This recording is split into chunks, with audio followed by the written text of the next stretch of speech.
মুরগি পালন করে সফল হওয়ার 20টি গোপন টিপস। আসসালামু আলাইকুম এভরিওয়ান, কেমন আছেন সবাই? আশা করি সবাই ভালো আছেন। নতুন একটি ভিডিওতে সবাইকে স্বাগতম। এই টিপসগুলো খুবই গুরুত্বপূর্ণ যদি আপনি মুরগি পালন করে সফল হতে চান। নাম্বার 1, বাচ্চা আনার আগে খোপ পুরোপুরি পরিষ্কার ও জীবাণুমুক্ত করুন। নাম্বার 2, ব্রুডারের তাপমাত্রা ধীরে ধীরে কমান, প্রতি সপ্তাহে 2 থেকে 3 ডিগ্রি সেলসিয়াস করে। নাম্বার 3, প্রথম 3 দিন 24 ঘন্টা আলো দিন যাতে বাচ্চারা সহজে খাওয়া দাওয়া করতে পারে। নাম্বার 4, পানিতে প্রথম 3 দিন ইলেকট্রোলাইট দিন, এতে মুরগির ছানার স্ট্রেস কমবে। নাম্বার 5, নতুন বাচ্চা আনার আগে পুরনো মুরগি সরিয়ে ফেলুন।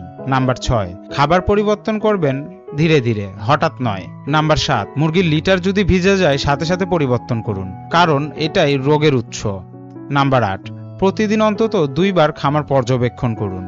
নাম্বার 9, ভিজে বা পচা খাবার কখনো মুরগিকে দিবেন না। নাম্বার 10, কৃমিনাশক দেওয়ার পর একদিন খাবারে রসুন মিশিয়ে দিন, এটা প্রাকৃতিক ডিটক্স। নাম্বার 11, পানিতে সপ্তাহে একদিন লেবুর রস দিন, এতে মুরগির রোগ প্রতিরোধ বাড়বে। নাম্বার 12, মুরগির চোখ, নাক, মুখে ফেনা বা সর্দি দেখলে দ্রুত চিকিৎসা নিন।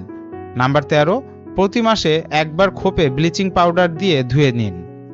নাম্বার 14, নিম পাতা বা তুলসী পাতা শুকিয়ে গুঁড়া করে খাবারে মেশালে রোগ কমে যাবে।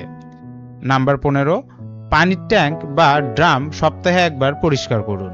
নাম্বার 16, সকালে সূর্যের আলো ঢোকার ব্যবস্থা রাখুন, এতে ব্যাকটেরিয়া মরে যায়। নাম্বার 17, প্রতিটি মুরগির আচরণে নজর দিন, অসুস্থ হলে দ্রুত বুঝবেন। নাম্বার 18, পালক ঝরা স্বাভাবিক, কিন্তু অতিরিক্ত হলে খাবারে প্রোটিন বাড়ান। নাম্বার 19, টিকা দেওয়ার পর অন্তত 3 ঘন্টা খাবার ও পানি দেবেন না। নাম্বার 20, মৃত মুরগি দ্রুত মাটি চাপা দিন ও খামারে রাখবেন না। এই 20টি নিয়ম যদি আপনি সঠিকভাবে ফলো করতে পারেন তাহলে কিন্তু আপনি একজন সফল খামারি হয়ে উঠতে